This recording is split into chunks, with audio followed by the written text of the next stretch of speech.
You know, most of us live our lives kind of like this. You can take your life and you can divide it up into all these different segments, and you could make as many segments out of this as you wanted to divide up your life. But I've just taken these few right here: your morality, your work, your fun, your friends, and your home. And you've got all these different sections or segments of your life. And sometimes we can kind of isolate those segments. And many people come to Jesus and they go, you know what, I want to have my morality and my fun and my home and all this, but I also want Jesus. And I want Jesus to impact my life in some way. Especially over here in my home and my morality. I want Jesus at home. We'll put a plaque on the wall that says, Jesus is welcome here. And as for me and my house, we'll serve the Lord. And I want Jesus involved in my morality. I want to make my moral decisions based on Jesus. But you know, when I'm hanging with my friends and just having fun, what does Jesus have to do with that? The picture we find in the Bible is very different than this picture. The picture we find in the Bible has Jesus Christ right there.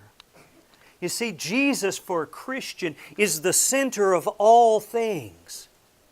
When I preach at the end of this service, really the only thing that matters is if Jesus is pleased with what I said. Doesn't really matter if you like what I said, as long as He likes what I said. You see? The way I treat my wife, it doesn't really matter whether you or she or anyone else likes that, as long as Jesus likes what I do.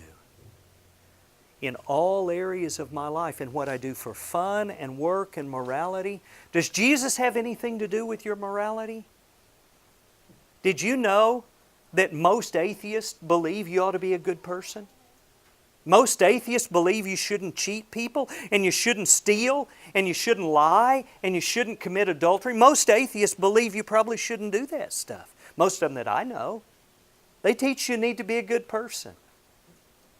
But Christianity is not morality without Jesus. In fact, the Bible says, "For to this were you called, because Christ also suffered for us, leaving us an example that you should follow His steps, who committed no sin, nor was deceit found in His mouth."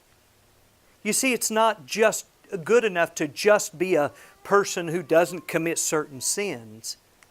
I have to be following Jesus Christ in not committing those sins. He has to be the reason, the motive behind what I do. It's not just filling out check marks, but it's the motive to seek and serve Jesus Christ.